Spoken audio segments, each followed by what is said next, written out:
Okay, so take two. Welcome, guys, to the lifestyles of the Jetsetters and Celebrity Entrepreneurs. Today, we are going to welcome JOHN LEE DUMAS. I'm so excited to have him from Entrepreneur on Fire. This guy, he is on fire.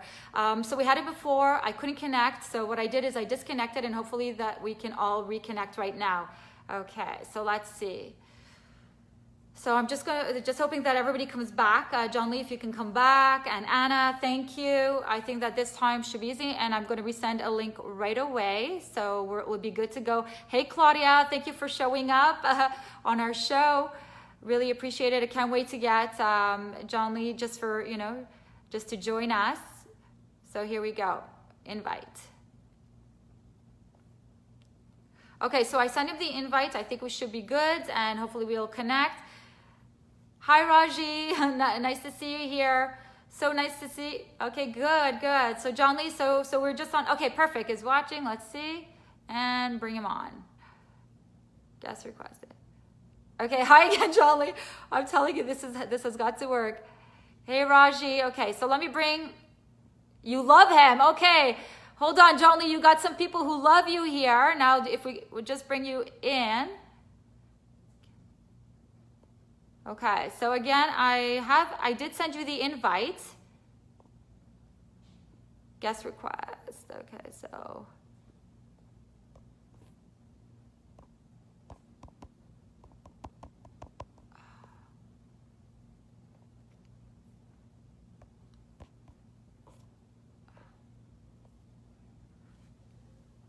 You listen to his podcast, Claudia. Oh my God, it's so exciting. Now, JOHN LEE, I did send you a request, and it said invitation sent. But for some reason,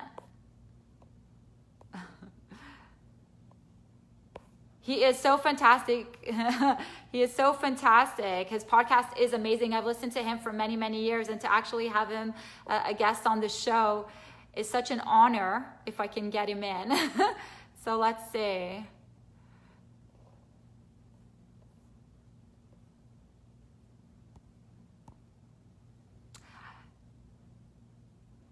Oh, not to join on the live? Really? Oh, okay. Let me see.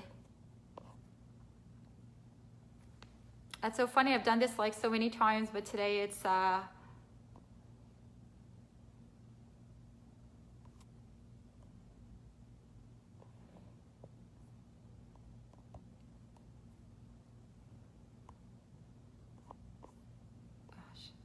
okay, sorry. Here we go.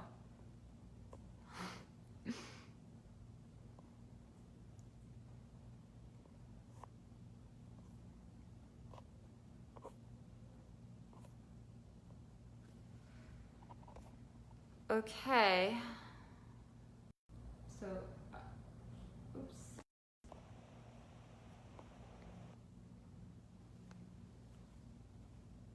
$2:30. Wow.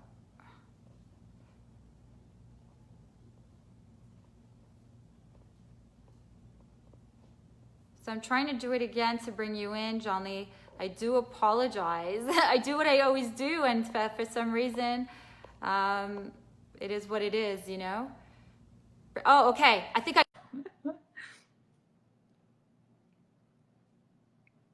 it's coming through.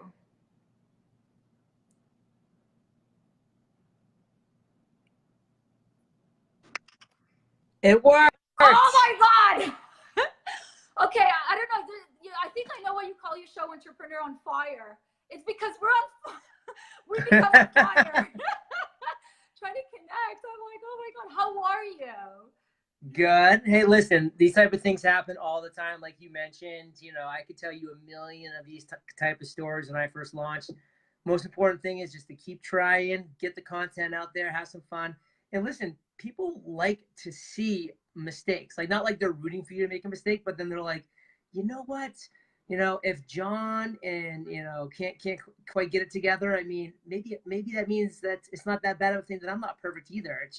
It's showing the exposure, it's documenting, it's sharing behind the scenes. It's just having a lot of fun.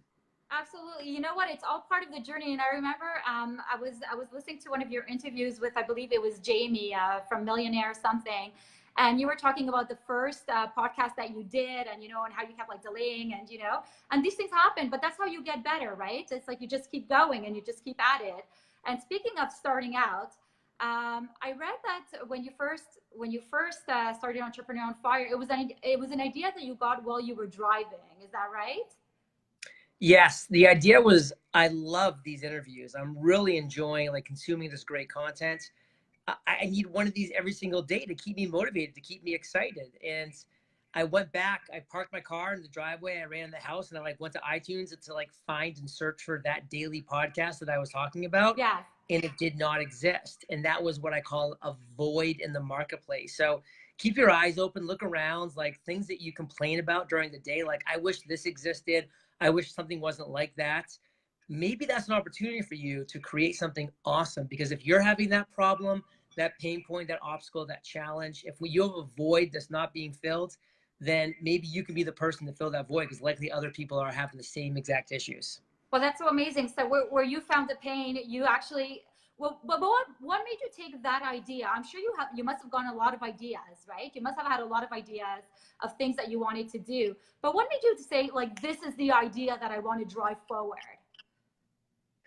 It was testing the market. Honestly, it was going to a couple of my other like really friends that I respected at a high level and saying, listen, this is how I came up with this idea. This is why I think it's going to work.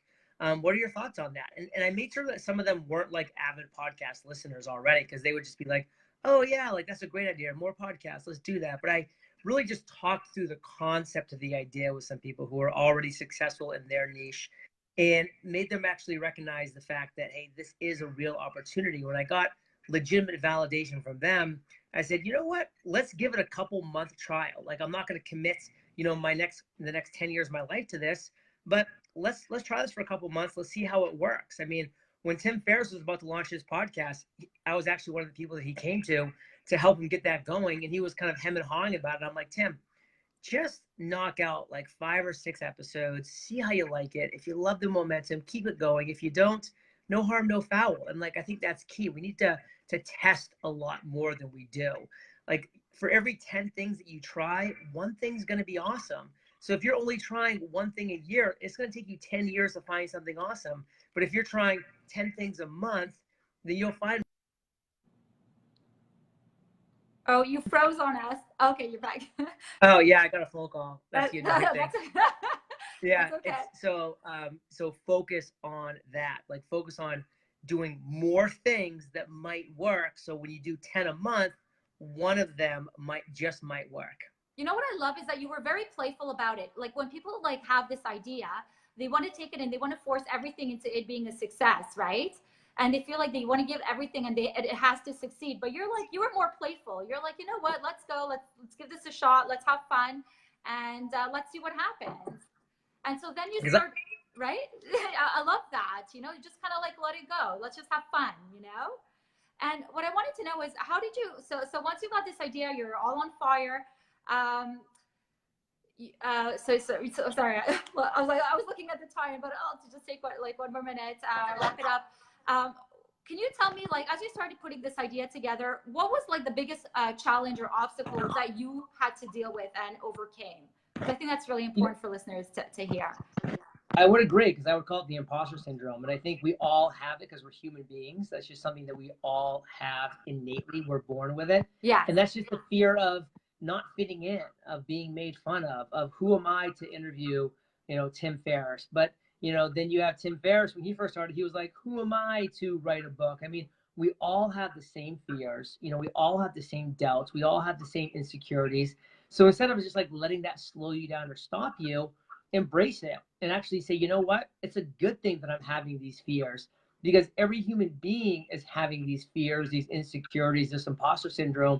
And so if I can be that 1% of people that rises above it, it's going to be an open playing field. Like that quote, there's no traffic along the extra mile, is so true, because nobody takes that extra mile. Everybody succumbs to, by everybody, I mean, by far, most people succumb to fear, succumb to other people judging them. There's somebody holding you back. I mean, I love when Gary Vaynerchuk says in his talks, it's your mother who's holding you back, or your father, or your sibling or your significant other or all of them. And it's so true. We all seem to have like this one person in our life who for some reason we just need this validation from. Believe me, you are the only person that you need validation from. So find out what it is you want to do, get it out there. Like you use the word a couple times, have that fun, playful attitude about it. Because guess what? It might not work, but guess what? It might work. And if it works, it could be the best thing in your life. So throw a lot of spaghetti against the wall, see which one sticks, and then go all in on that thing until it's no longer sticking for you. And by the way, no longer sticking might mean that you're not having success in it anymore, or you've lost motivation, you've lost passion for it. Any of those reasons is a fine reason to walk away and to shift. You know, like I shifted Entrepreneurs on Fire a couple months ago from a daily episode, which I did for almost 6 years, 2,000 episodes, to now we do 2 episodes per week. So that was a big shift because I wanted to try something new. I wanted to try something different. And so that's one thing think we need to realize is that whatever you're trying and whatever you end up succeeding in, the world is still going to evolve. The world is still going to change. So on that note, I do get a jump because, you know, we did get a late start here. Yes. But we got about 1 minute before you left. jump, can I just ask you one last question and you can jump? I love Sure. everything that you said, and I thank you so much for all your patience and for coming and showing up today. But if you had one piece of advice, okay, that you can leave all the viewers with on how they can live their life the way they picture it to be, just like you did, what would it be? And we'll zoom out on that. Yeah, great question. And I would just actually leave them with a quote that I think is so valuable, so important. It was a quote that changed everything for me. It's an Albert Einstein quote. And the quote is, try not to become a person of success, but rather a person of value. And the reality is, for the first 32 years of my life, I was not successful. I wasn't an entrepreneur. I wasn't successful. That's 32 years. You know, a lot of people that are watching this right now are younger. A lot of people are older. But guess what? It doesn't matter. But for me, it took me 32 years to find something that I was successful at. And the reason why I was able to finally, after 32 years, flip that switch towards success is because of that quote. Because for the first 32 years, I was chasing success. I went to law school, corporate finance, commercial real estate, thinking that that was my path to money, to respect, to success, to all that stuff.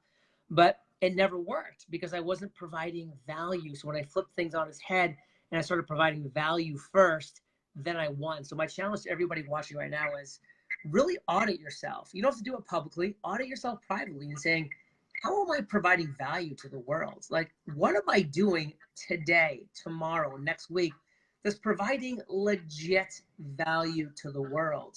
And if you're not providing free, valuable, and consistent value content to the world, then you're not going to achieve the level of success that you want to achieve. So just recognize that, embrace it, love it, come up with a plan going forward to make that happen, and you'll be prepared to ignite. Amazing. You brought so much, speaking on value, you brought so much value to us. Thank you so much, John Lee. Keep doing what you're doing. Keep rocking. And we'll keep watching you. Love you. Thank you so much. Take care. Bye-bye. So that's it. You got it, guys. You know, it was short and sweet. So you see how it's done, guys? Not everything is perfect when you start. You know, you just have fun. You just have an idea. A little bit like this show, okay? This show, The Lifestyle of the Jetsetters and Celebrity Entrepreneurs, came as an idea when I went jogging. It just came as an idea. It was 10 days ago. And today we're talking to John Lee Dumas. And the way I take it is, I have very much his philosophy is always to bring value to the people, bring content to the people, anything that can help entrepreneurs, you know, crush it, crush it. I want to see more people fulfilling their dreams. You know, there's only 3% of people that achieve their goals and dreams in our lifetime, and it's just not enough. And so I am on a mission, and I am driven to bring everybody to, you know, to live their full potential and to actually live their life the way they picture it to be, just like I did, just like John Lee does. And I can't wait to bring you more and more content. We have an amazing guest that's coming on next week. Check out my Facebook page as I'll be publicizing who we have next week. And it just keeps growing. So guys, remember, value, okay? So thank you all for coming on. Thank you all for watching. I'm going to go through your comments and answer each and one of them. We are all fans of one another. Let's all rise. All right. Have a great day, guys.